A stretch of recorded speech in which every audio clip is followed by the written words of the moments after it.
Broadcasting live from the Joy 106.3 FM studios, it's the Hill Wildcats X's and O's show with host Coach Daryl Williams. Wildcats, let's flip the switch and do this.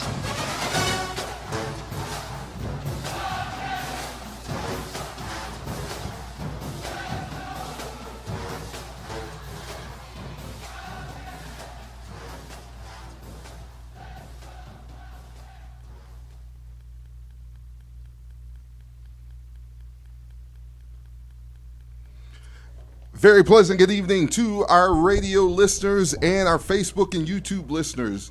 Welcome to all those who just finished listening to the Terry Sims Show on WELE 1380. We're here for another week of Wildcat football. Our Wildcats coming off a Thursday night game against the Alabama A&M Bulldogs. We'll get to that coverage later.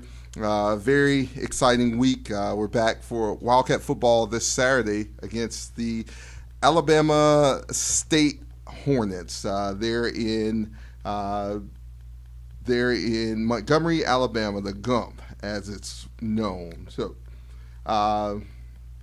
like to bring in my host, Mr. Ralph Smith. How are you this evening, sir? Hello, all Wildcats faithfuls. Let's get going. Yeah, and it's go time. It is go time for our Wildcats. Ralph, how has your week been so far, sir? Well, after Thursday night, I did a lot of thinking, and I thought there was another missed opportunity for this football team, and I think I have a pretty good explanation on why we are 0-3. We'll get to that a little later. I know you've kind of been chomping at the bit for us to get back here in the studio and try to figure out why we are 0-3 on our schedule, on our record so far. I hope to get that back on track this week. But other than that, since Thursday, since the great deluge, you've been pretty good otherwise? Oh, I've been great. Fantastic, actually. Good. That's great. That is great, sir. That'll take us right into our SWAC week recap. As I said earlier, Thursday night, September 16th, our Wildcats played our first game back in Daytona Stadium in about 600 days. Our Wildcats come up short 30-27 against the SWAC champions, spring SWAC champions here in Daytona. Moving right along, and we'll cover that a little later. Grambling faced Houston on Saturday. Final score of that game, Houston 45, Grambling 0. Any surprises there? The score is not that Houston won, but I kind of thought that Grambling would hit the board. Yeah, definitely. We'll move right along. FAMU against South Florida. Final score in that game being played over in Raymond James Stadium on last Saturday. USF 38, FAMU 17. See, I thought A&M would play closer. I thought that would maybe be separated by 7 points. Definitely. FAMU did put up 17 points. That's still – we know USF isn't – Yeah, but see, we can't be into more victories, though. Right. I mean, sure, they scored 17, but I thought they should have won it. They should have won the game against USF. All right. Arkansas Pine Bluff against Central Arkansas. Central Arkansas wins that game 45-23 over Pine Bluff. Another game that I thought probably was going to be a little closer. Yeah, definitely. We have Houston Baptist playing Prairie View. Houston Baptist loses to Prairie View 27-37. And we picked that game. Yeah, we picked Houston to win. We picked Prairie View to win that game. Right, definitely so. Then we have McNeese versus Southern. McNeese wins that game 31-24. Was that as close as you thought it would be? Actually, I thought Southern was going to win that game. Gotcha. I mean, Southern for the last couple of years, always get a lead on them and then blow it in the second Then half. give it up. Yeah. When they start fumbling. Gotcha. Throwing interceptions. Gotcha. Then we have Mississippi Valley State plays Stephen F. Austin. Stephen F. Austin, 58. Mississippi Valley, 13. Yeah, well, I think that was expected, though. Yeah, that was definitely expected. Jackson State goes into Louisiana Monroe. That game was 7-6 deep into the fourth quarter. Louisiana Monroe, Terry Bowden pulls it out at the end, which Jackson State had a chance to win that game even at the end. Final score, ULM 12, Jackson State 7. I think Jackson State blew an opportunity. If they were going to knock off an FBS program, that would have been the one to take. Yeah, definitely. Alcorn versus Southern Alabama. That game also, final score of that game, Southern Alabama 28, Alcorn 21. Alcorn led that game for a while in that contest. It's all about finishing. It's all about finish. And we heard that a little earlier in Coach Sim's show. We have to finish, start fast, and finish. And that goes league-wide for us. So, definitely so. That will take us right into our Pro First Sports Management SWAC week schedule. Tonight, there's a contest being played, Alcorn State versus Arkansas Pine Bluff. That game kicked off at 7:30 p.m. and we'll update you on the score momentarily. Who do you have in that contest? Alcorn. Alcorn takes that game. Even playing the SWAC runner-up. Alcorn takes it. Got a new head athletic trainer, so they're, I won't say riding high, but they're back to normal. As normal as can be. Right now. So right now, 3:33 remaining in the first quarter. Alcorn State 7, Arkansas Pine Bluff 17. Wow. Yeah. 17. That's it. 3:33 remaining in the first quarter. In that contest. We have Delta State facing Jackson State. That's a 3 p.m. kickoff. They're in Jackson. 37-7. Jackson State, JSU. Okay. Coach Prime coming off of a foot surgery on yesterday, but he'll be right there on the sideline. I saw that he was back in practice today. Grambling versus Prairie View. That's a 5 p.m. kickoff. That game being played in the Cotton Bowl there in Dallas, Texas. I'm going with Prairie View by 12. Prairie View by 12. Okay. Then Tuskegee faces the Alabama A&M Bulldogs. That game, 5 p.m. kickoff. That game being played in Mobile, Alabama, Ladd Peoples Stadium. Well, now Tuskegee's been down for a couple of years, but these are two Alabama schools. Most of these kids have played against each other, so I think that's going to be maybe a close, maybe 27-13.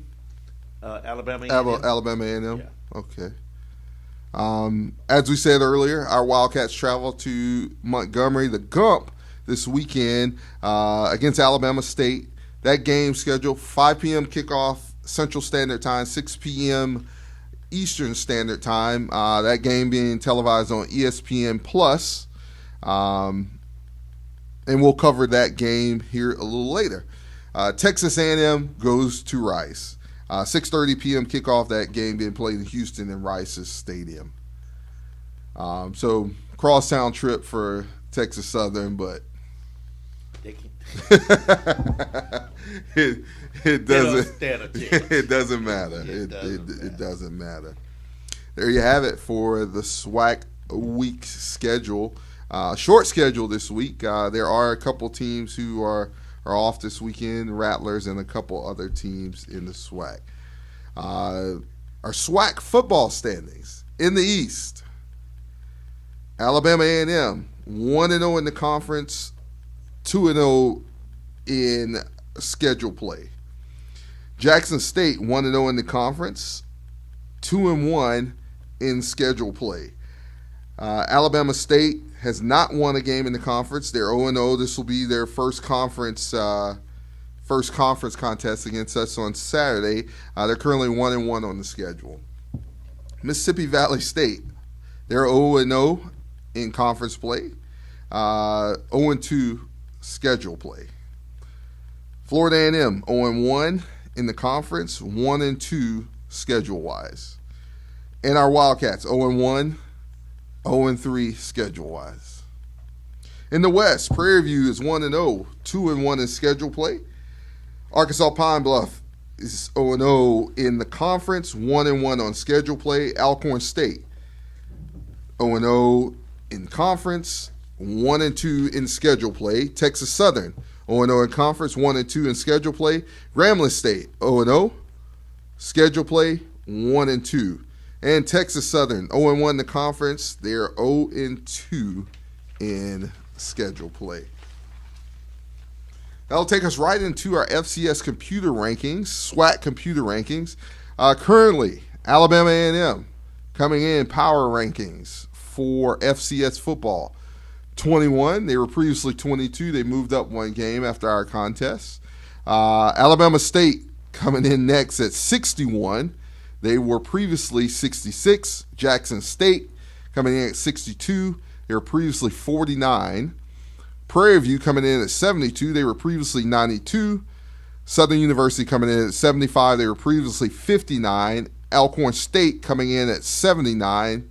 They were previously 69. FAMU comes in at 80. They were previously 55. Our Wildcats coming in at 92. We were previously 73 before Thursday's contest. And Arkansas Pine Bluff coming in at 84. They were previously 70.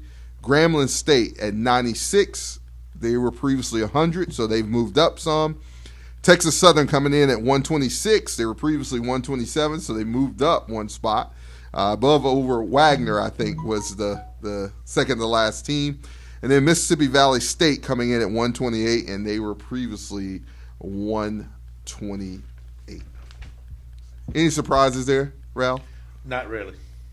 No surprises. Not really. No surprises at all. I would concur on that. Yeah, you got to win. Yeah, definitely. You got to win. Yeah, you definitely have to win. So, definitely have to win.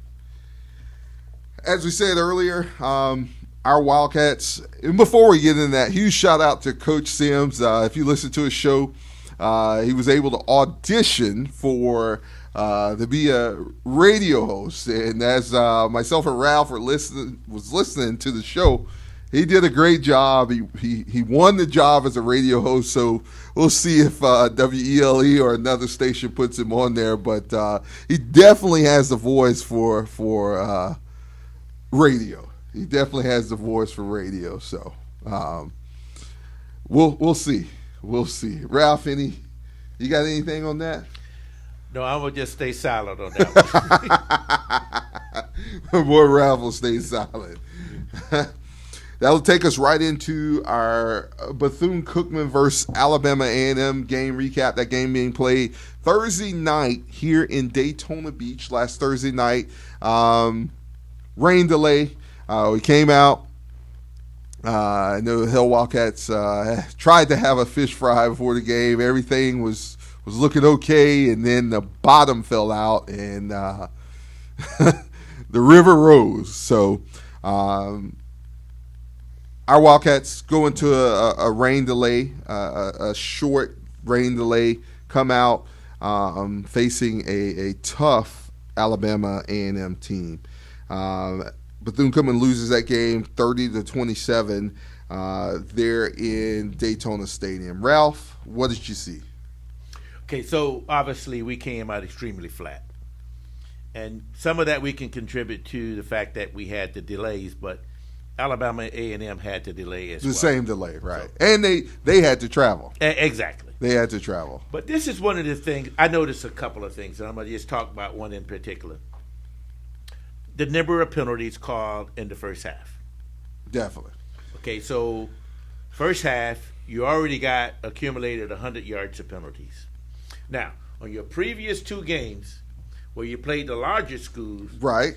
you had a total of 10 penalties. Definitely. 5 in the first game, 5 in the second game. So you would assume that first game, having not played in a year and a half, you would get more penalties. But one of the things that I noticed between the larger conference and the smaller conference is that the smaller conferences tend to call penalties when plays really don't have the effect on the play itself.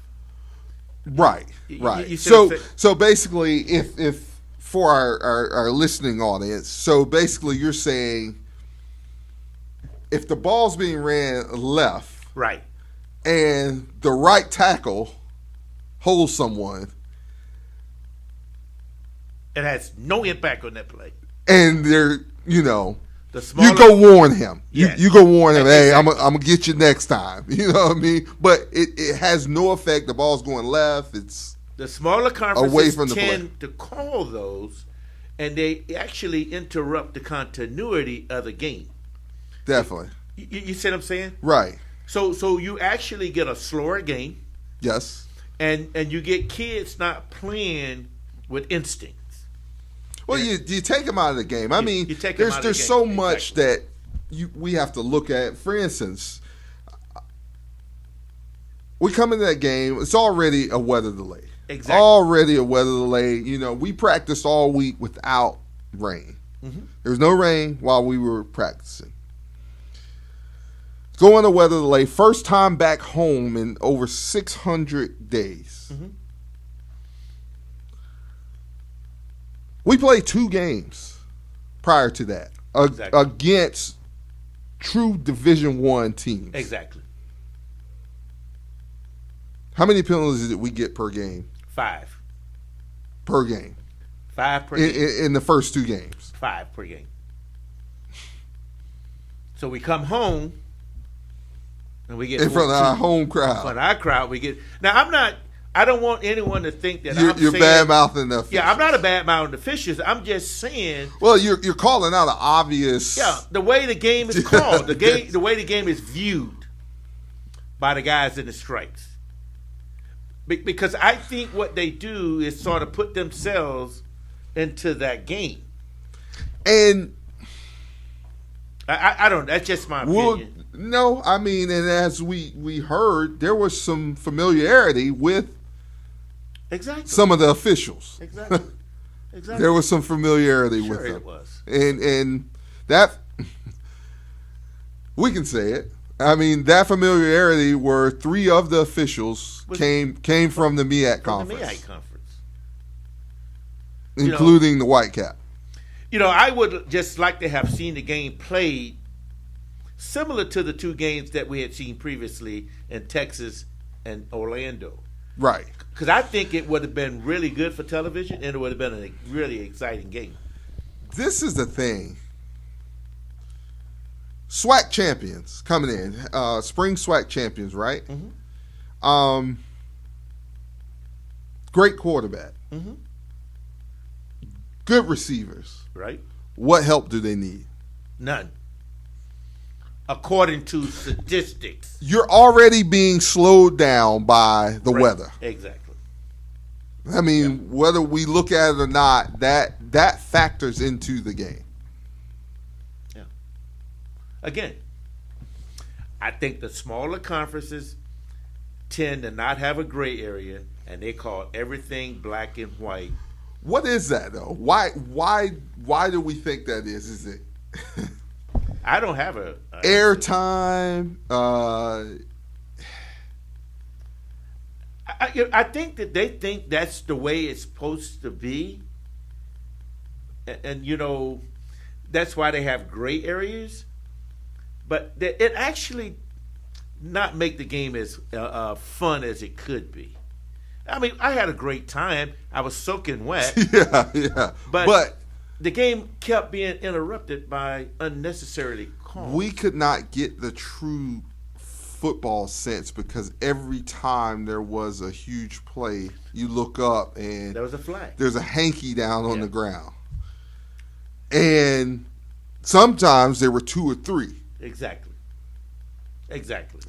And that's my point. Totally away from each other. So there was one flag on International Speedway. The other flag was on Bevel Road. So it's two separate penalties.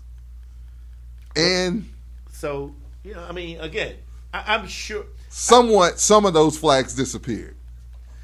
It's almost as if they were deciding which flag they're going to enforce. Right. Which, if you got two infractions. And even if it was against, one flag's against one team, one flag's against the other team, it was still, Yeah. Now, one thing, Wildcats, I'm not saying that we wasn't guilty on some of those things that happened. If we're guilty, throw it. Yeah. But also call it. If they're guilty, throw it and enforce it. And if it doesn't impact the outcome, maybe you ought to keep it in your waist. I don't know. That's just my opinion. Wildcats come out, 40-minute delay for both teams. Alabama A&M goes up 13-0 in the first quarter. And then magic finally happened for the Wildcats. Second quarter, Darnell Dees returns an 89-yard kickoff. We cut the lead down to 13-7 against the Bulldogs. It goes back to saying the reason special teams are called special teams, because that's what they do. They do special things, and that kickoff got them kids' mindset back into that game. It did. Because it gave them hope. Definitely. And you could look at it on the sideline that after that kid ran that touchdown, that whole demeanor of that team changed. Special teams do special things. Then Alabama comes back. Alabama A&M after that kickoff return for the good guys. Alabama A&M comes back out on a 9-play, 64-yard drive to lead the game 20-7. And even though that score was that score, I still thought we were going to win that game. I said, I ain't worried about this game. We're going to win this game. Right. Because I knew our defense was going to make the adjustments, which they did, and I just was so sure we were going to win. Because our offense, up to that point, really couldn't get past the 30. No. They wouldn't get past the 30. No. So, but our Wildcats didn't give up fighting. No. As Coach Sims alluded to earlier, Quayshawn Bird comes out, fights hard, finds pay dirt, 14 yards out, runs it in. That guy carries. he's like a dump truck, man. I'll just carry anything. You put the earth on me, and I'm going to carry it. But not only that, he enjoys doing it. He does.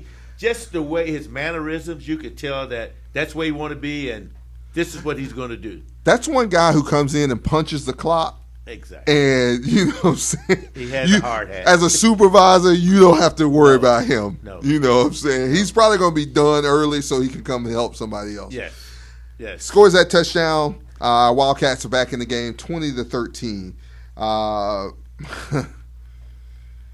Going in at halftime.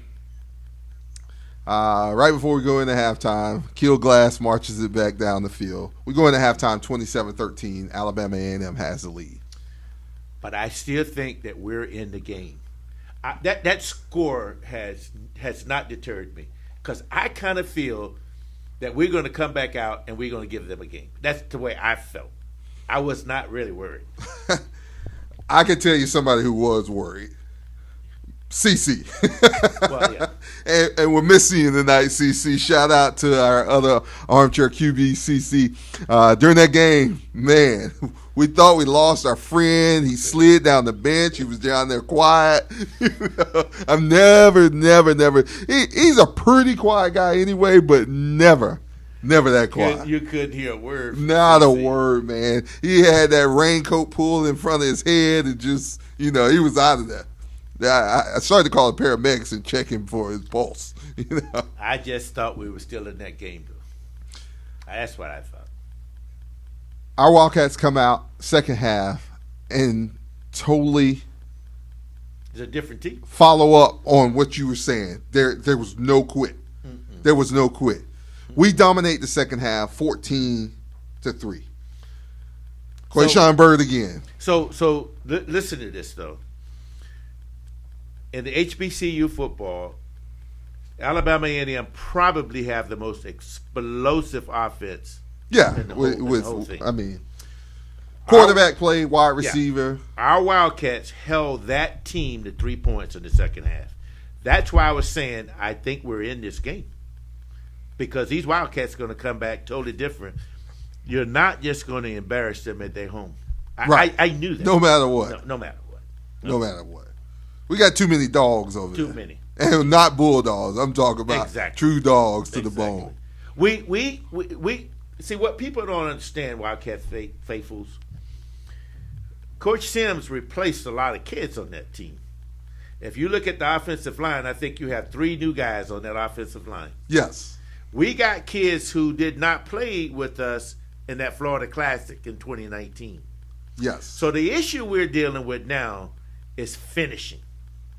These kids, they got the talent, they got the coaching, but now the only thing they got to do is finish in all phases of the game. And I think we're about there. I think we're almost there. Is this, and not to get there too early, is this the weekend to turn the corner? I think it almost has to be. If we're going to turn a corner, we're playing a team that's very similar to us. And what we have to do is take advantage of our opportunities and more importantly, turnovers. We got to eliminate turnovers.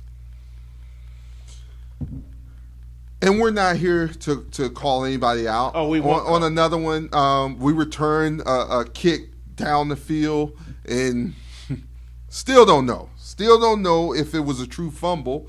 But on that kickoff, there was a flag over on our sideline where the ball was kicked from. And typically, that's offsides.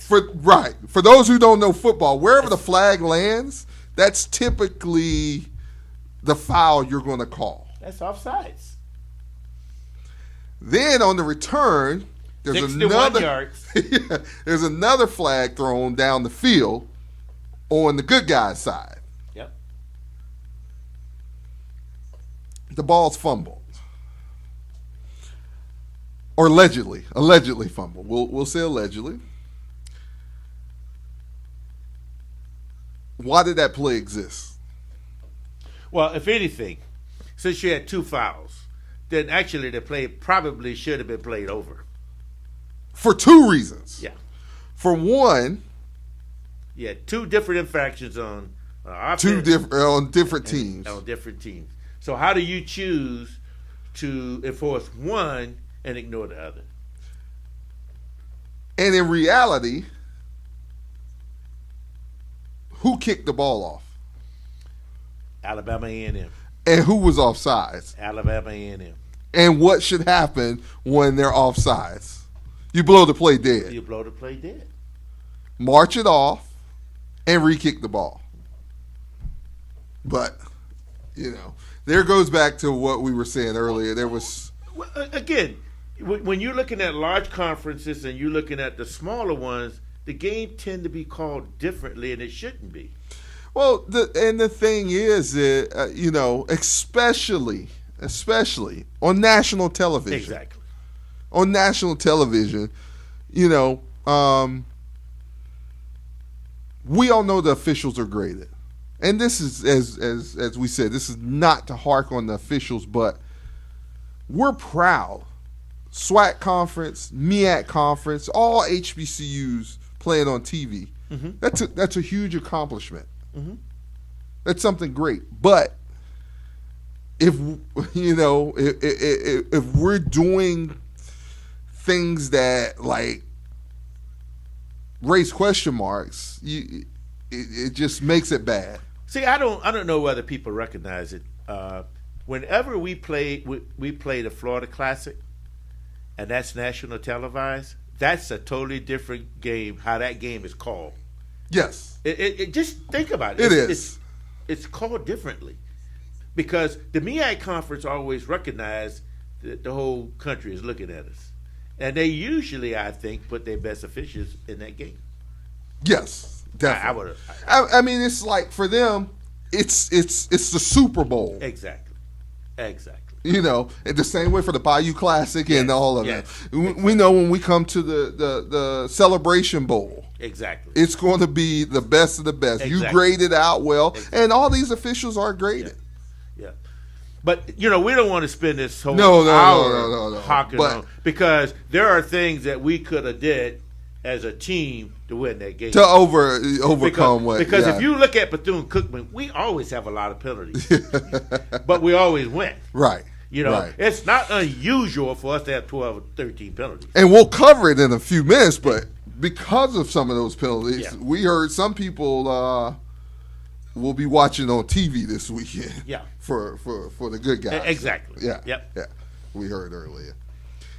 Our Wildcats come out second half, like as we said, hold the Bulldogs. We score 14 points. The Bulldogs hold them to 3 points in the second half. Quayshawn Bird goes in again, brings the game back within 6 points. Alabama A&M leads the game 27-21. We let the Bulldogs march back downfield. They kick an extra point, and that was the lone 3 points in the second half. Field goal in the second half. They lead the game 30-21. And we score again. to Superman. You throw it to number one. You tight end. Number one. Alley-oop to Kamari Everett. 7-yard pass from Shannon Patrick. Gains back 30-27. 3 points. 3 points. Everybody has been waiting for us to get to this point. I could feel it. They're waiting for us to talk about this extra point.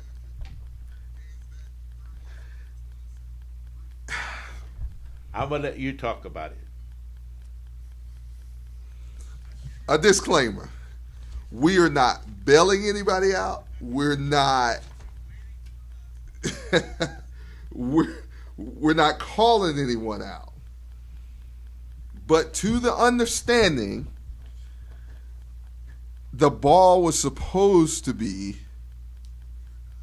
kicked, extra point. Now, let's explain this. Let's drill it down. There was a lot of people saying, well, they lined up in the formation to go for two. Why not call a timeout? Even though we lined up, and this is our disclaimer, even though we line up in 2-point conversion formation, we were supposed to switch out of it, basically call the swinging gate, bring everybody back down to the line and line up. And kick the ball. Extra point. Unfortunately, the call got mixed up on the field. And we never switched out of the swinging gate.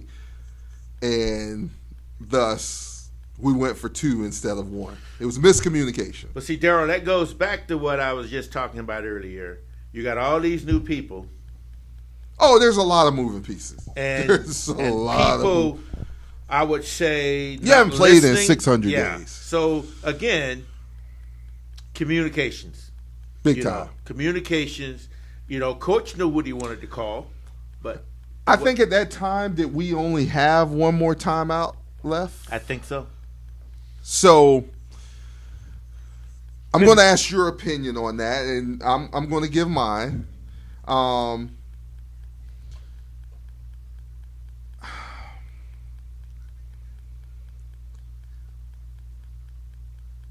Do you call a timeout? I know A&M called one, but still, I mean, okay. So it's catch-22 here. Even though A&M called their timeout, right? We were still going to line up like we were going to go for two. Exactly. Right? So you as a coach are trusting your players that they know we are coming down and going for one. Okay, for me, yes, that play is so critical the timeout on Friday is not going to do you carrying it back to the campus aren't going to do you any good.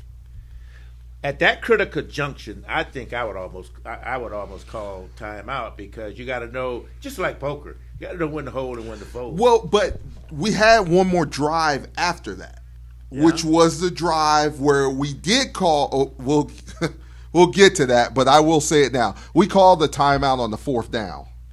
Yeah. The interception fourth down. So. Yep. I guess you would almost to save that timeout, you would almost have to take a false start. Yeah, but listen to me though. But you didn't know that was going to happen in the future. That we were going to call timeout on fourth down. You didn't know that. No. But at the time that we scored, there was enough time on the clock for us to possibly get the ball back. That was 4 minutes and 30 seconds. Right, and you trust your defense. Yeah. Get their offense off the field. You've been playing. Yeah. You've held them to 3 to this point. And we did exactly that. Right. Yeah, we did exactly that. We were in the groove. We was in it. So do you still feel we should call the timeout? Yes. Okay. because with 4 minutes and 30 seconds left, you're going to go into your hurry-up offense and you call in 3 or 4 plays at a time.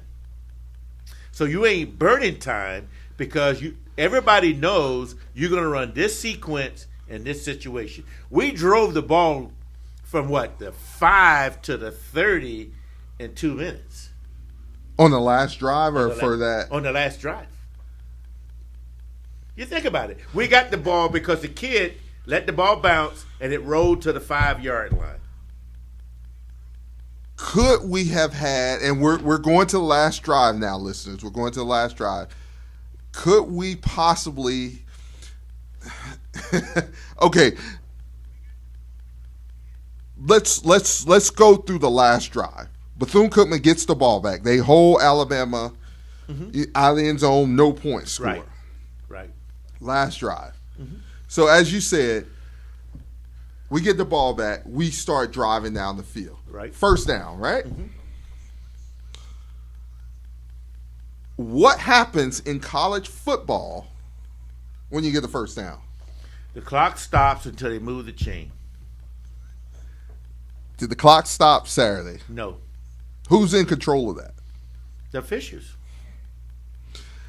In fact, we talked amongst ourselves during one of the first downs. When they were spotting the ball, the chain was still moving. The chains were still moving. And the clock was still rolling. See, now, what people are going to say, you guys still going back to the officials. Yeah, but we got to call it like we see it. Because on 2 or 3 different occasions, they started the clock for the change wherever set. Right. And that's totally unheard of. It was almost like you was at Pop Warner. Right. But we was at a Division I football game. Right. And so my thing is,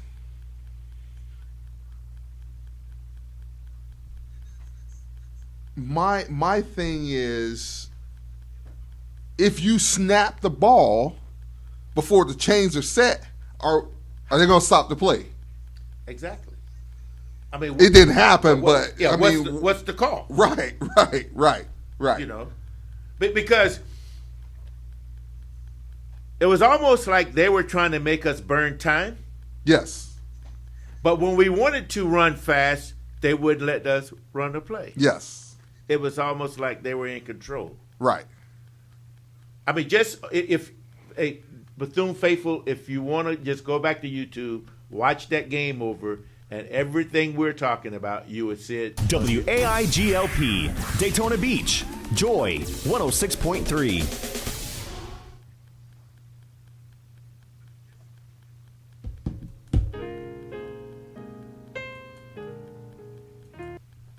Definitely.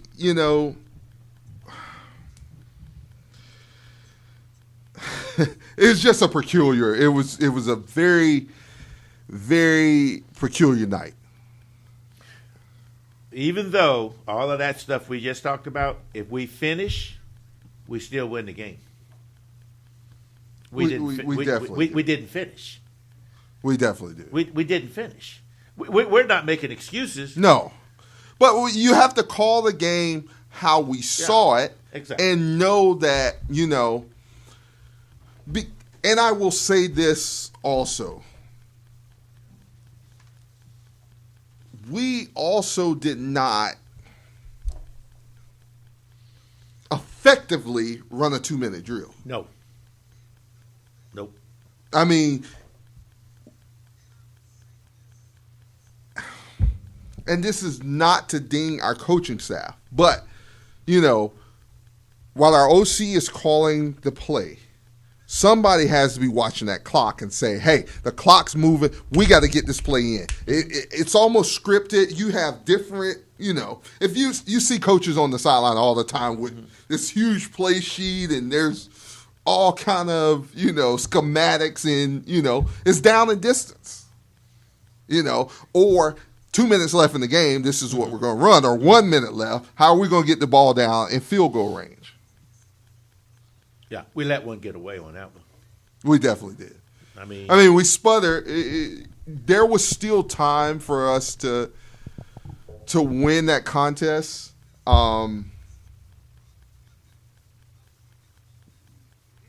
It should have never came down to 4th down.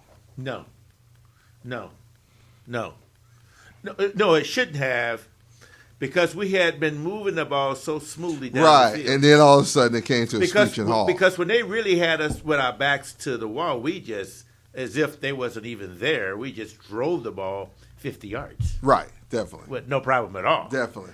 Showing you that we have a great football team, but we're not finishing.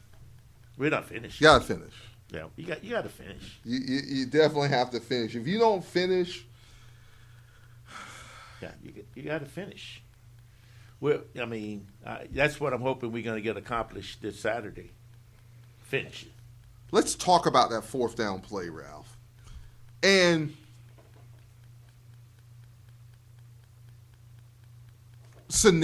we'll go from start to finish. Scenario: we line up on 4th down.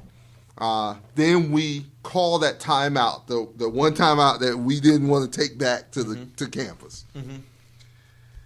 Of course, we get Kamari Everett in the game on that 4th down, and the whole time up in the stands, I'm saying, do not throw it to the middle of the field. Don't throw it to the middle of the field because number one has hurt Alabama A&M all night for the most part, right? Nobody could stick him. I mean, he's 6'7", however tall he is, and a monster. We snap the ball. Kamari goes on a pretty much seam route down the field. And this was said earlier by Coach Sims, if you look to the left of the field, the guy on Jonathan Thomas is playing 10 yards off. He's actually behind the imaginary green line you have to make to get to field goal range, right? Exactly. Yeah, comfortable field goal range. When he makes his break, he makes a break right at that imaginary green line wide open.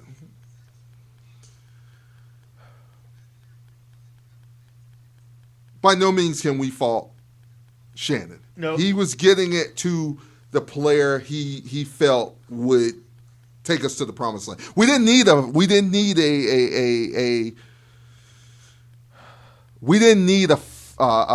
touchdown right then. Right. Touchdown would have been great. It's over. Yeah. It's over if you score a touchdown. But the first down, it's 4th and 10.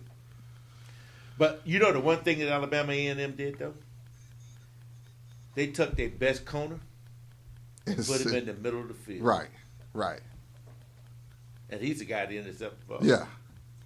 They took their best corner, put him in the middle.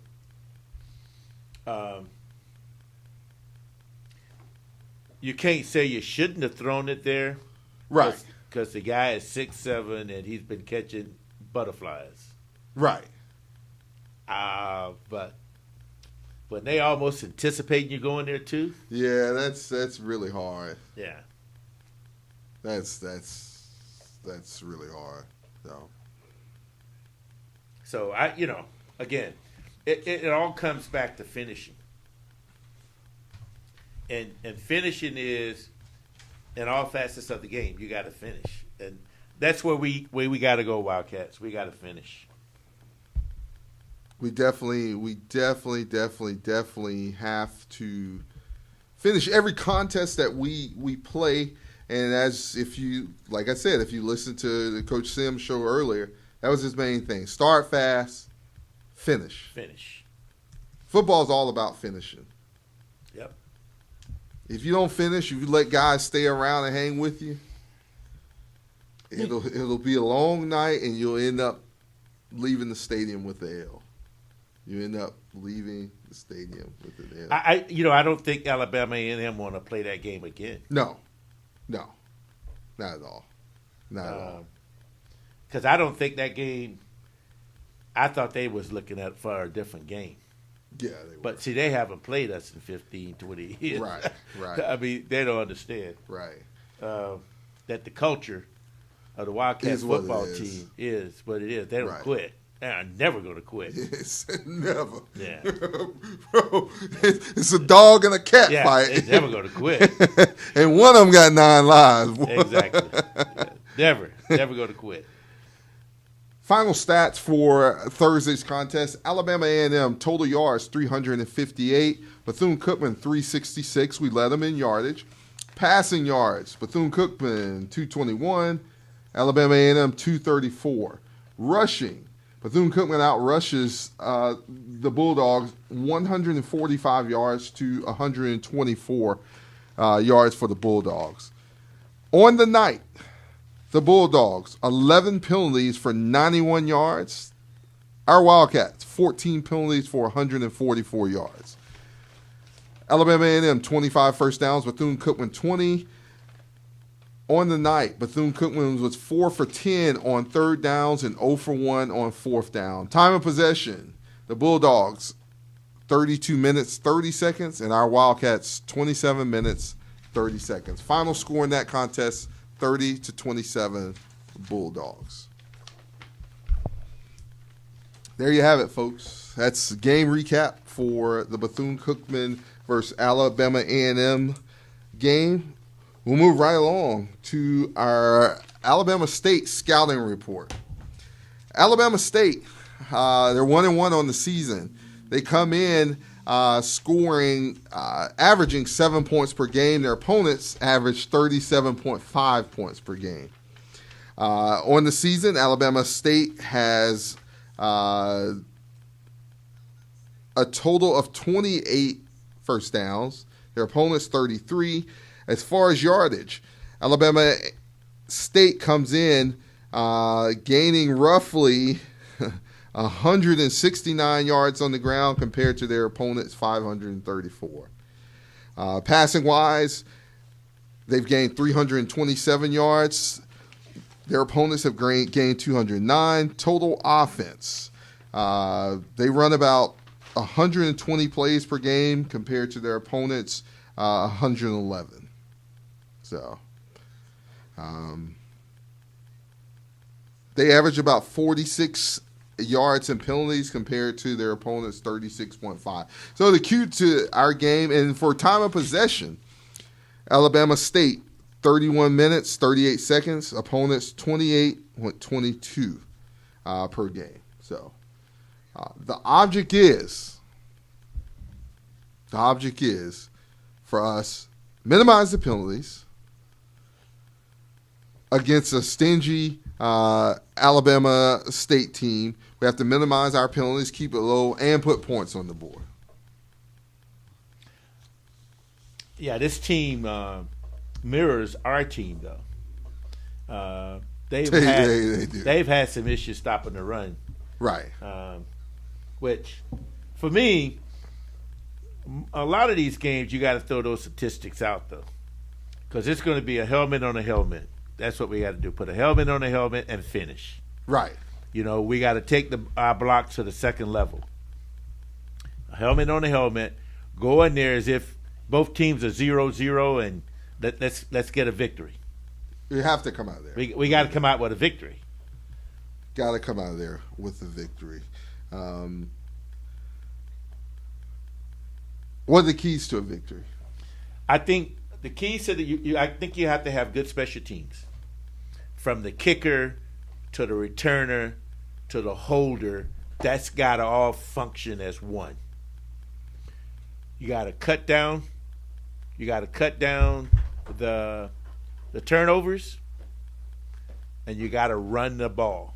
I mean, I think if you look at Bethune-Cookman when they had their successes, we ran the ball, and that's the type of offense we are, and that's what we got to continue to do. And I think that we could have some success against Alabama State because they have not been able to stop the run. Of course, we have our difficulties in stopping the run as well. But that's what I think Bethune has to do to win this game. We must cut down turnovers.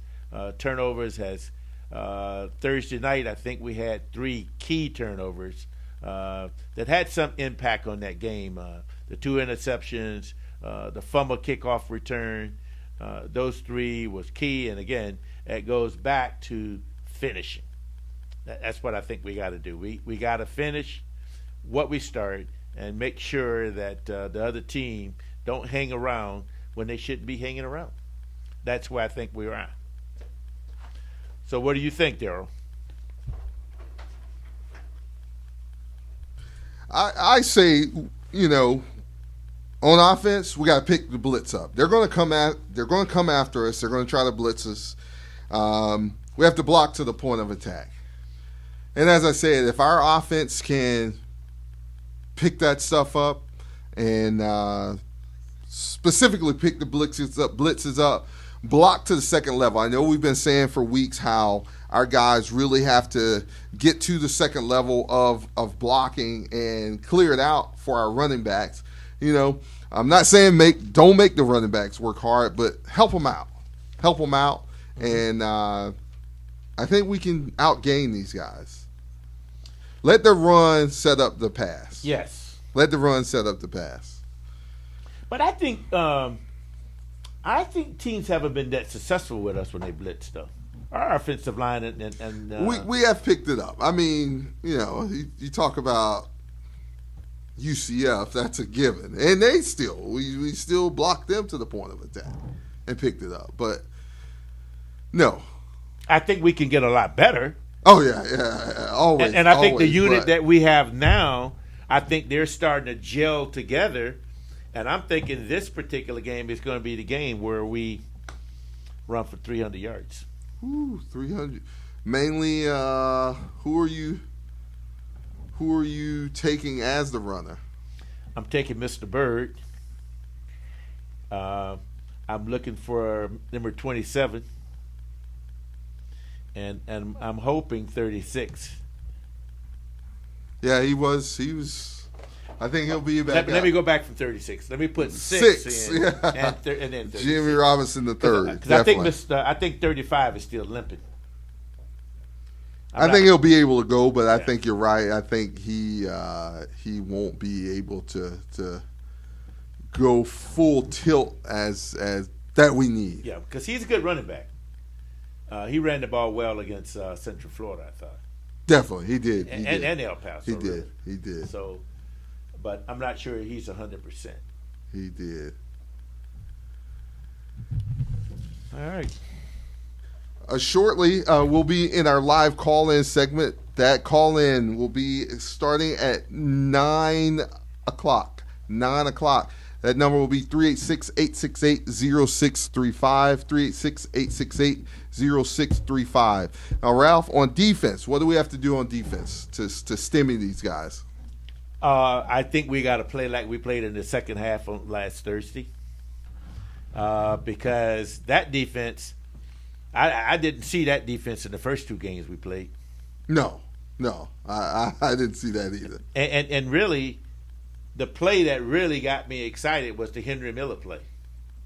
The pass he knocked down the end zone down there, man. Look at here. I mean, the timing was almost perfect on that play. It definitely was. It was perfect, and You could almost see that ball falling right into the guy's hands. And Henry just came out of nowhere. Yes. But he was just playing good defense. Yes. So I thought the cornerbacks played different the second half. I thought they were a little bit more aggressive. Right.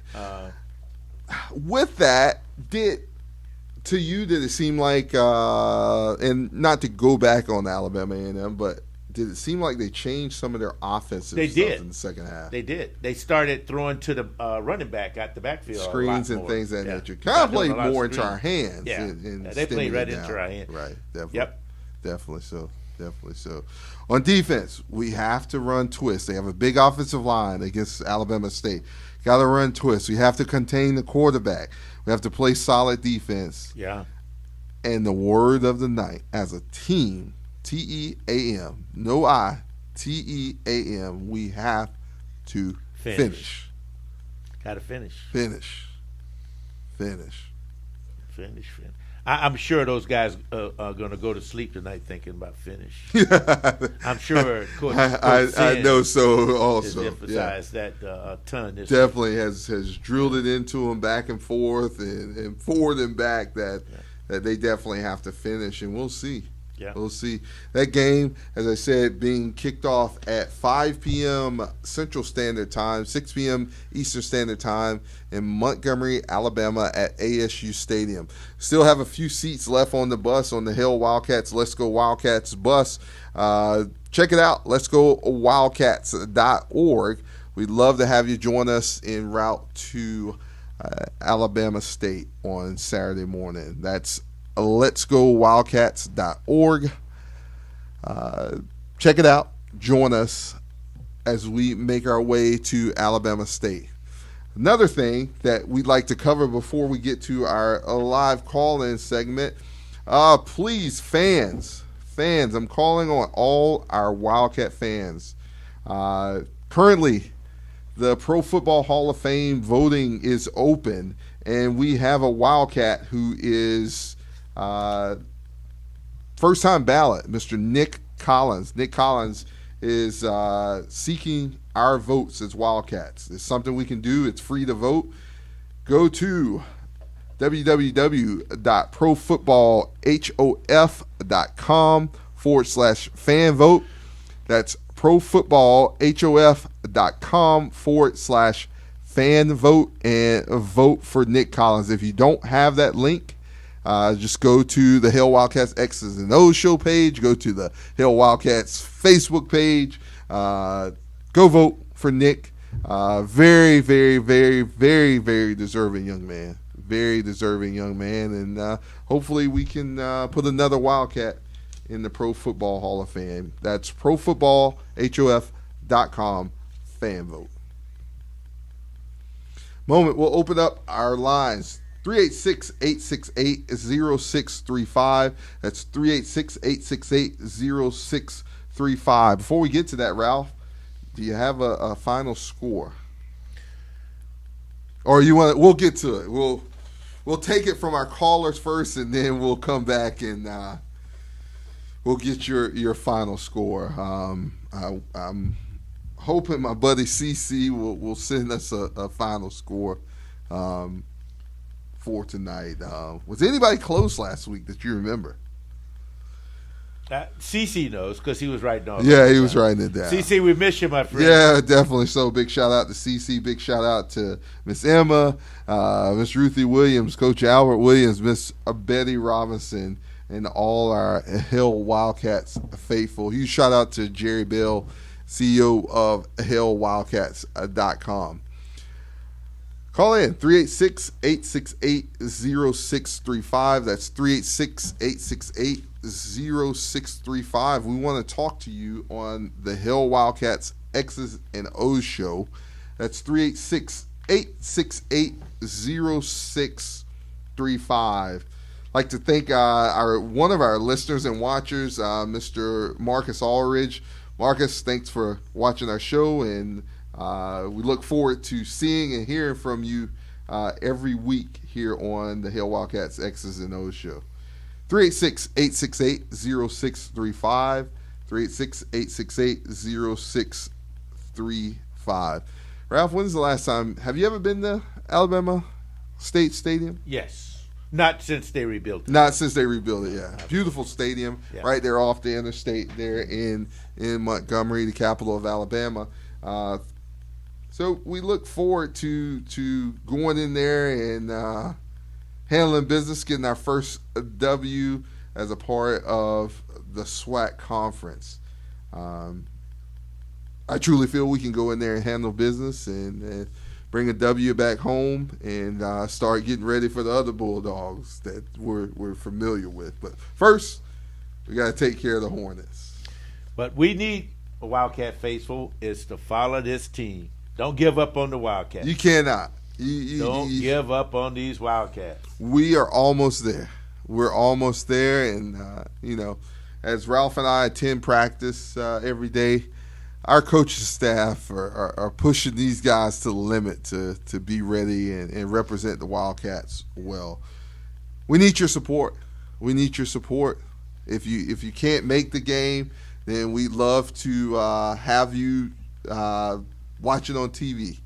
So we have our first caller.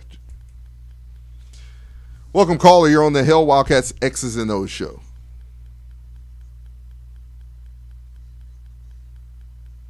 Hello?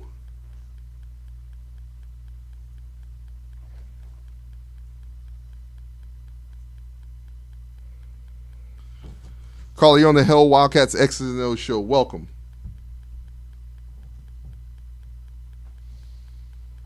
Well, I guess we're having those same technical difficulties that we had. Yeah, I guess.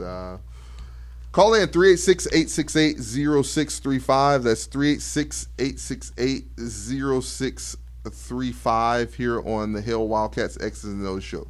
386-868-0635 is the number to call in and chat. Was there a button you were supposed to push? Yeah, it was. I think the phone is having problems. Oh, okay. Yeah. Okay.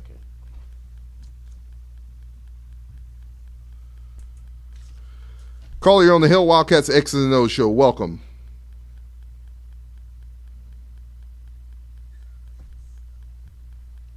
I hear.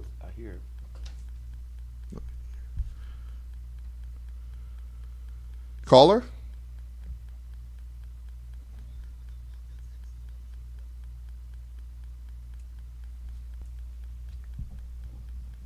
We'll try to get our technical difficulties fixed here. You're on the Wildcats, Hill Wildcats X's and O's show. Number's 386-868-0635, 868-0635 on the Hill Wildcats X's and O's show. Ralph, what kind of officiating you think we'll get this week?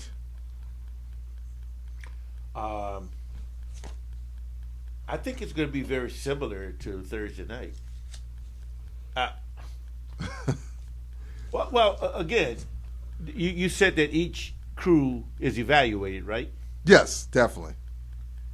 And that evaluation is probably just shared among officials and ADs, right? Yeah, you can send in a request to have them evaluated and to look at film and things of that nature and see, there have been, and I hate to say it, there have been officials who've been suspended before for their, calls in games and things of that nature. Okay. So we'll see.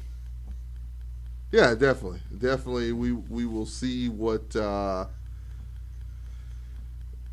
comes of it. I mean, from talking with Coach Sims, I think, he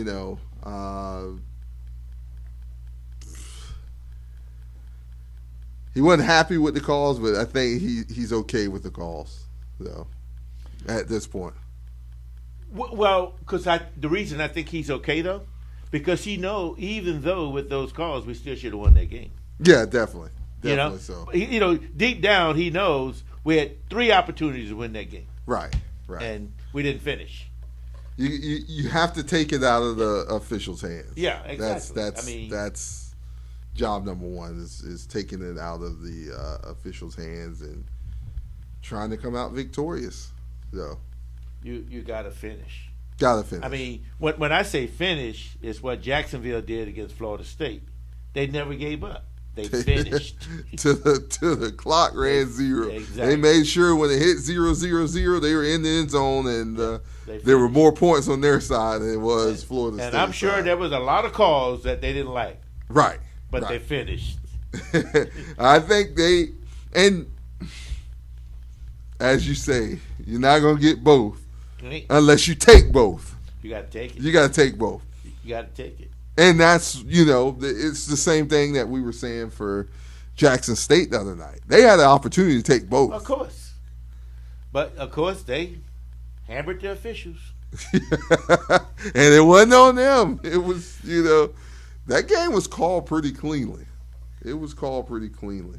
But see, Wildcats, we're not going to do that this Saturday because we're going to go in, we're going to take control, and we're going to come back with the victory. And we're gonna we're gonna get ready for the next one.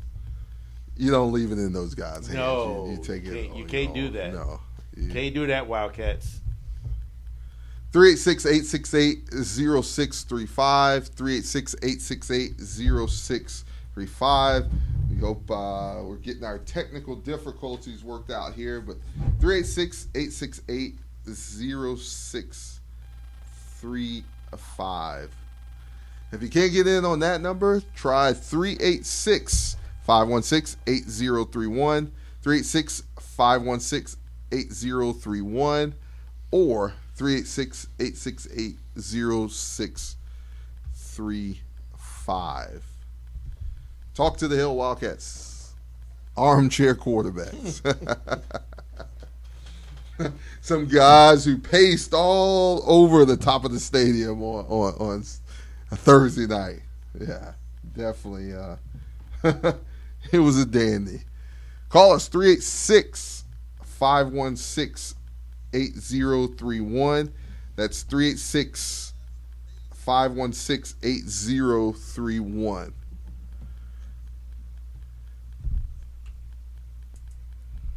Caller, you're on the Hill Wildcats X's and O's show. Welcome.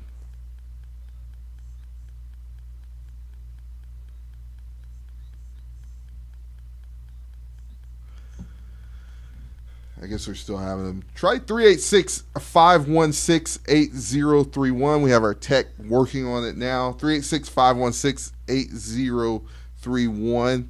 386-516-8031. Ralph, you're going to Going to Alabama. Going to Alabama. See us win our first SWAC game. Yes, definitely. I would definitely be there. Definitely. We currently have about 30 or so people traveling with us. We have room for quite a few more. About 20 more. Yeah, definitely 20 more. So if you had doubts, it's not supposed to rain, by the way. That's right. 80 degrees during the day. We know that's a 5 p.m. kickoff there in Alabama. 57 at night. Lovely. Yeah, definitely. Football weather. Lovely. Football weather up in Montgomery. 386-516-8031. 386-516-8031.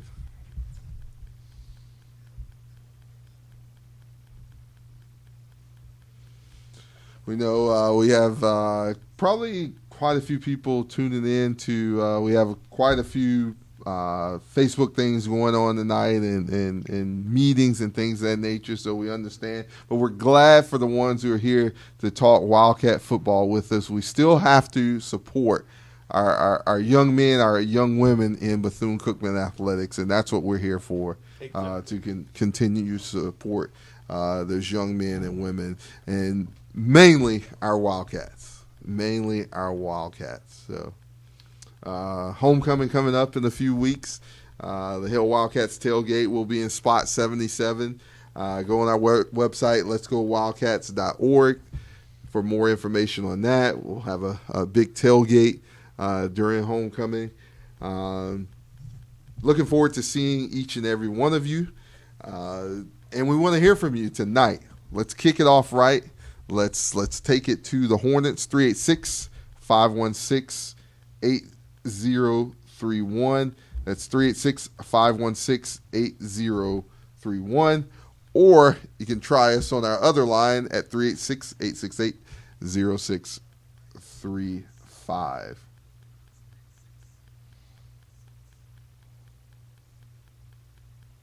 Ralph, you see anything in practice this week that you haven't seen in the past few weeks? I know Coach Sims said he has a surprise for our Wildcat faithful, and we think we know what that surprise is, and it comes in all forms. I think it has something to do with baseball. I think there's a direct tie baseball and football? I think so. I think it's had something to do with baseball. That's what he was excited about. Baseball. Now, Coach Sims, I already know what it is, but I'm going to let the faithful find out about it Saturday. The faithful find out about it Saturday. And what? We know about strikes and things in baseball, right? Yeah. We saw a home run the other day. Saw a home run from the 40-yard line. Yes, a home run from the 40-yard. We saw quite a few things in practice. So it was really it was interesting because they were doing a lot of different things. They were. I'm not going to say what they were doing, but they were doing something that we haven't seen before, and the rotation of quarterbacks was different as well. And I'm not going to get into that, but we'll see what happens on Saturday. Definitely so. Call in at 386-516-8031.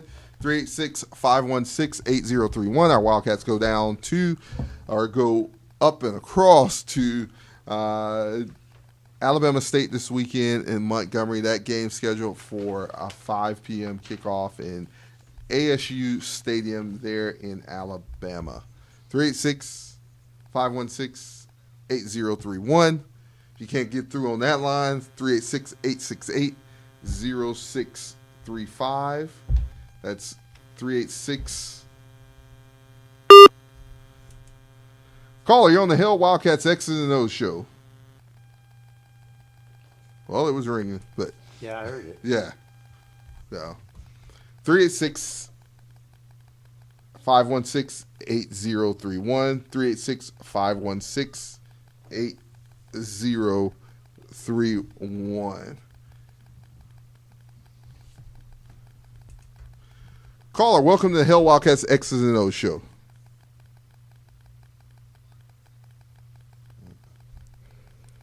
Nope.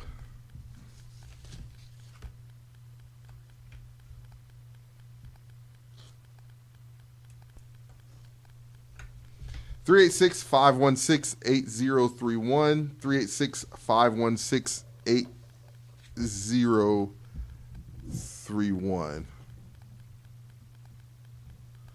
Our tech will continue to work on those technical difficulties for calling in. You can also catch us on Facebook and YouTube. 386-516-8031. 386-516-8031 is the number to call in and talk to the Hill Wildcats. X's and O's Arm Chair QBs. Oh, by the way, we're the best. That's from Ralph Smith himself. 386-516-8031. Caller, are you there?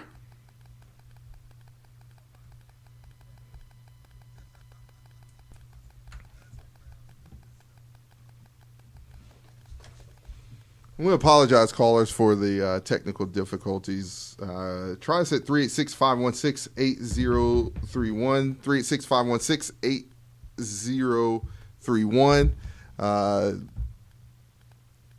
we'd like to talk to you before we wrap the show up. 386-516-8031. 386-816-8031.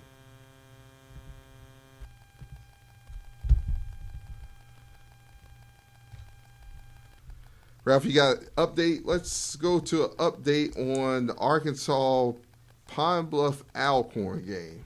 That game currently at halftime. Alcorn State 7. Arkansas Pine Bluff 26. Wow. 26-7 at halftime in that contest. That's an upset brewing. That is very much upset. Well, like I said, Pine Bluff came off the loss last week, and, they were just short of being conference champs in the spring, and looks like they're pouring it on now to Alcorn. But, people sort of like dismissed them because they lost several players that transferred out, and they thought they weren't going to be that good this year, and looked like they even better. Yeah, they did. Yeah. I mean, look like they're going to be Shannon Patrick here in Daytona, and they're, Pine Bluff is still moving forward. Still moving forward. Yeah, I'm surprised at that score though. I don't know. Maybe Alcorn lost something not playing in the spring. Possibly, but they played a great game Against Central. Yeah. At the beginning. Yeah. And then they got. There's a lot of stuff happening. I mean, hopefully they fix it. And I believe they have fixed the problem with the trainer, but I don't know whether the trainer has that big of an impact on it, though. Well, they couldn't practice for a couple of practices. But that was last week. Yeah, I mean, I saw publications where they have hired someone now. Yeah, I saw that to be the full-time trainer. So I don't know. I mean, I thought they looked really well the first half against Central, and then they got cute. They all do it, don't they? Yeah, I mean, they could have ran the ball all night at Central, and they wanted to pass, though. They didn't want to run. They wanted to pass. Right. And they couldn't pass. Right. So, sometimes teams have this identity thing, and they don't want to stray away from the identity, even though the identity ain't working. Right. So, I don't know. I'm more worried about the Wildcats. Definitely. Anything else, yeah. At Saturday. We'll get to them when it's time. Everybody got to handle their own problems. Right. I don't want you to overload me with somebody else's issue. Most definitely. We got to get our first W under our, and then maybe we'll ease up. Squint and look somewhere else, but yeah. But we single focus. We got Wildcats on our brains. We got Wildcat in our headlights. We got Wildcats. That's what we think worried about. Alcorn, I wish you all the luck in the world, but right now I'm sorry. Right. Yeah, I'm sorry. Right. You just have to. We're not worried about that right now. Yeah, Saturday 5 p.m. Is what we're worried about. Wildcat football. Exactly. Wildcat football. Exactly. Wildcat football. And those guys head out tomorrow morning. As Coach said, they'll stop in Tallahassee and get a little workout in, kind of stretch and things of that nature, and then they'll continue on to Alabama and get in there on tomorrow afternoon and be ready to kick it off and do it live in front of the Hornet fans and the faithful Wildcat fans. So you Wildcat faithful who's trying to figure out why are we busted to Alabama State, that was the purpose of moving to the SWAC? That's one of them. One of the purposes for moving. Cut down on expenses. And it's, we bus to South Carolina State, right? Exactly. South Carolina State's a little over 6 hours to go into there. And it's the same concept. We'll do the same there. So we will do definitely the same there. So is that the reason we moved to the SWAC? A cut down on expenses. I mean, I think that's why we moved. That's what I heard. Why else would you move to the SWAC? Remains to be seen. I mean, I don't know. I mean, I'm a MEAC guy, so reluctantly. Caller, you're on the Hell Wildcats X and O show. Welcome, sir. Hey, man, it's been a long time coming, but I finally got on here, man. It's on. I saw that number keep coming up, and I was like, I know that number. I've seen that number for years. How's it going, Mr. Thomas? Yeah. Hey, man, it's going good, man. It's good to hear your voices, man. Especially, with all this stuff happening. Yes, sir. Yeah. With all this stuff going on, man, and it's good to have some football back, man. It just, it does my soul good. It's definitely great to have some football back. So, Todd, did you make it out on Thursday night? Man, I started to set foot out there, but I tell you what, man, I had some sniffles and a coughing, and I didn't want to just chance it. But I sure tried to get out there, but it was a monsoon, I see. It was definitely a monsoon, and I mean, if you if you left from out at the stadium on Saturday with dry shoes, you can glide. You walk right. Right. Just like they say, I don't think there was a dry eye in the house. There was not a dry shoe in that house, man. No, whoa, yeah, I can imagine, man. I can imagine. Tom, what do you want to see from the this Saturday? Hey, man, you know what? First and foremost, man, I want to see a win. That's the big thing.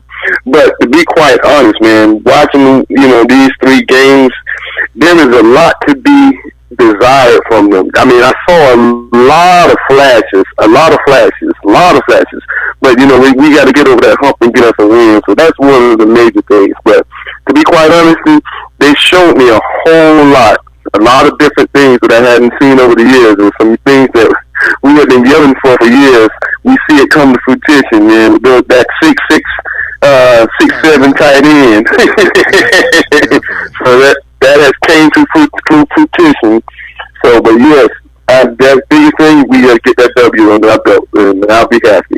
We definitely we're working to get that W under our belt, and I think from what we've seen in practice this week, we will get that W finally this week, and then start focusing on moving forward and getting more W's, which we can do. But it's all about finishing. Definitely. All about finishing. You have a final score for us for this Saturday? I think the Wildcats blow up. I think we're going to get out of there with a 35-17 win. Ton has a 35-17 win. Yes. I can see 35 points being put up this game. All right. 35-17. Well, we thank you for calling in, Ton, and we look forward to hearing from you from here on out, man. Sorry about the technical difficulties, but we're getting it worked out, and it's great to hear from you, man. Hey, yeah, great to hear from you guys. I appreciate you guys. Over here, man. Y'all take it easy. Hey, you too, man. Hail Wildcats. Hail Wildcats. All right. Sure. Good night. 35-17. That was Mr. Ton Thomas calling with the 35-17 score. Call in 386-516-8031. That's 386-516-8031. 386-516-8031. Talk to the hellwildcats.com Arm Chair QBs. Mr. Ralph wants to talk to you. He wants to hear from you. He wants to see what your game plan is for the Wildcat victory on this Saturday. 386-516-8031. 386-516-8031. Caller, you're on the Hill Wildcats X's and O's show. Man, I am so glad y'all got it together. I was gonna walk through the airways and come over there and get funky with y'all to get me on this here air. I know you. What's up, baby? Al Walker. How's it going, sir? Boy, look here. I just finished drying off. I just turned the blow dry off last weekend. I'm still trying to dry things off, man. It's just, Listen, I walked in the house mad, put the shoes on the porch. I ain't cleaned them yet. I understand, sir. But I want you.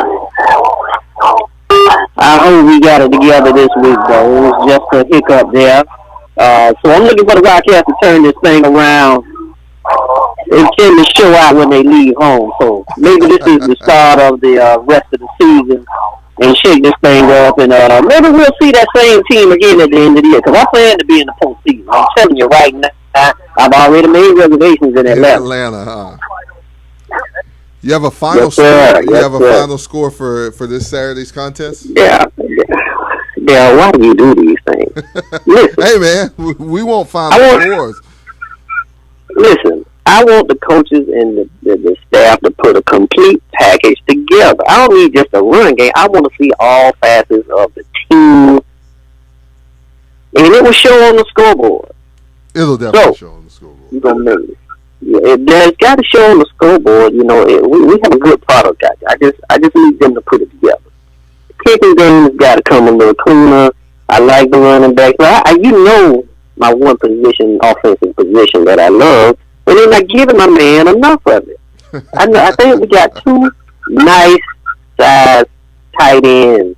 I don't know what the problem that they can't feed them the ball. Definitely. We So, definitely have to get it to them more, and I think we will. I mean, from what we've seen, we don't know the actual game plan, but if our eyes are telling us what what we saw, I believe our Wildcat fans will be happy. Well, we definitely will be happy. But we got that fight. I love the second half fight that we had, and I just don't like the fact that it came to a screeching halt, and within seconds, it flashes just like that. The coaches got to really turn that around. Man, I tell you that team we played has they got a good system, and I like some of the things that they were doing out there. And I think we should be able to put something together to stop that. In other words, we should be able to see that team at the end of the year. That's who we face at the end of the year with the winning season. Most definitely. I really would like to see the other quarterback for our team get some playing time. I really would like. I just have a feeling in my brain that somewhere down the line he's gonna have to come in, and I don't want him to come in and have not had any reps in live action. So that's what I really hope that's what happens. 10-4. So you're not going to give us a final score? Nah, you gonna make me? Yeah, let's go. Let's go. Here we go. Rally. 17-28. 17-28 Wildcats. 17-28 Wildcats. 17-28 Wildcats. Yeah. I think that's what it'll be. There you go. Al Walker. 28-17 Wildcats win. Al? All right, see y'all good folks Saturday. I hope you have a safe drive, and if you're not gonna make it to the game, make sure you watch us on TV, folks. Hill Wildcats. Hill Wildcats. Have a good night, sir. All right. 386-516-8031. Join Mr. Thomas and Mr. Walker talking to the Armchair Quarterbacks. 386-516-8031. That's 386-516-8031. Ral? Our defense, are they going to give up 17 points? Because right now we got two callers. I think that's possible. As long as we scoring 28-38. So outscore them. Outscore them is the key. I think Alabama State is not wanting us to come in there and get our first SWAC victory. No. Even though we lead the win total. They don't care about 9-4, yeah. They don't care about that. They just don't want us to get that first one as an official SWAC member off of their backs. But they already know what we bring. So I think it's going to be a good game. I think our mindset's going to be different when we get there because we know we gotta finish. Right, definitely. That'd be good. Caller, you're on the Hill Wildcats X's and O's show with the Arm Chair QBs. Welcome. He's got to respond.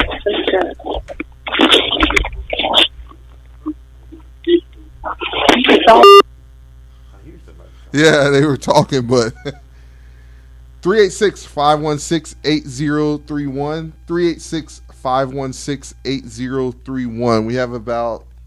We have time for about one more caller before we wrap the show. 386-516-8031. Talk to the armchair quarterbacks. 386-516-8031. I want to hear from Emma Price. I want to hear from Ruthie Price? Williams. Coach Price, we want to hear from you here on the show. Coach Albert Williams, big shout out to Coach Albert. Big shout out to Miss Betty Robinson. Looking forward to hearing from them soon. Not just on Saturdays. 386-516-8031. 386-516-8031. Caller, you're on the Hill Wildcats X's and O's show. Welcome.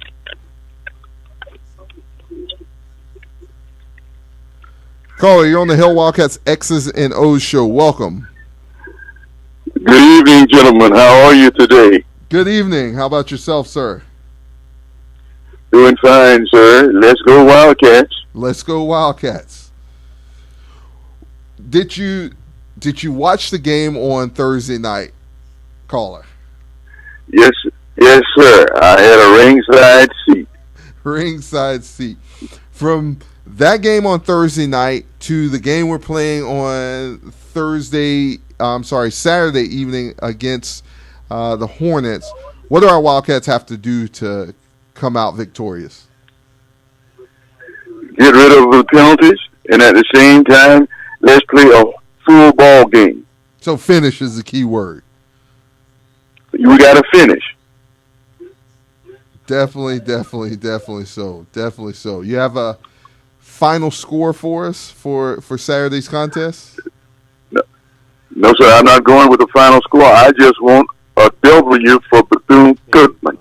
There you go. A W for Bethune-Cookman. A W for Bethune-Cookman.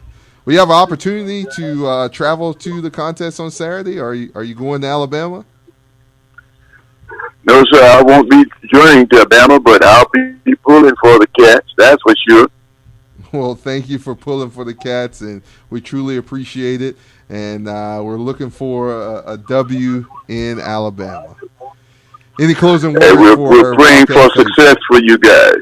Well, thank you. Well, for the Wildcat faithful, those who are traveling, we'll be praying for you and with you, and we trust that the weather will be fine for you out there when you get to Bama. And after the game, let's bring home a victory. Definitely, let's bring home a victory. Let's bring home a victory. Well, we thank you, caller, for calling the Hill Wildcats X's and O's show, and we look forward to speaking to you next week. Yes, sir. God bless you, and go Wildcats. Hill Wildcats. Thank you, and have a good night. Take care. There you have it. All right, Ralph. It's time to wrap the show. Emma Price said, let's start fast and finish. Hill Wildcats. We'd love to hear your voice on the show, Miss Emma. And we're going to get you on. We're going to get you on, and we might even have you do a halftime review on this Saturday in Alabama. Ralph, it's your time, brother. We need to score from you. Well, you notice, though, the theme has been, with all the callers, finish. Definitely. We got to finish. Definitely We got to finish so. business. We got to take care of business. Definitely. All facets of the game, all phases of the game, we got to finish. And that's what I'm looking for Saturday.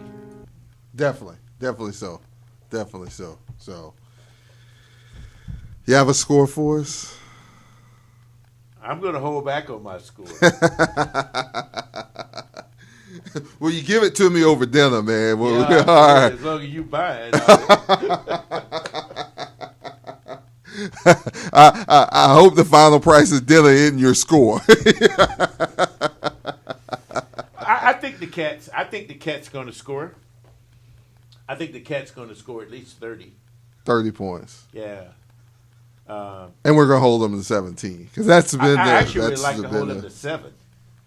Because they get 17, they might think they can win. I think we're going to score 30.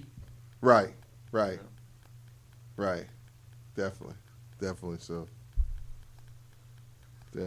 So if our defense continue to play like they played in the second half on Thursday, I think that's possible. But we'll see. We'll see. We'll definitely see. Any closing words for the Wildcat faithful? We need to get out and support our team. This is a short trip, and if you don't want to go on a bus, then get in your car and come support the Wildcats. The kids would love to see you in the stands, supporting us to victory. So we'll see you Saturday. We'll definitely see you Saturday. For Ralph Smith, Mr. C.C. Cruz, this is Daryl Williams on the Hail Wildcats X's and O's show. Have a good night, Hail Wildcats, and we will see you Saturday.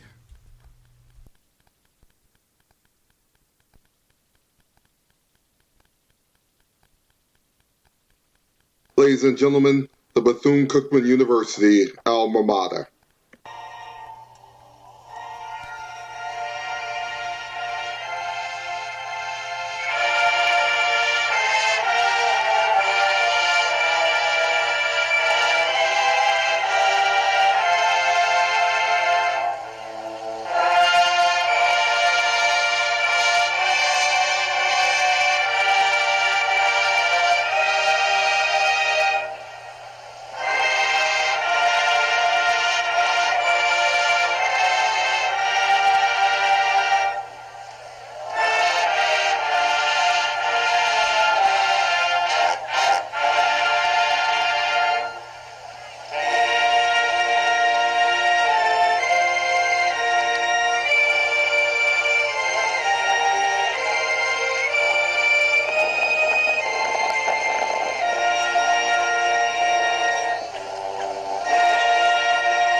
I'm never forsaken.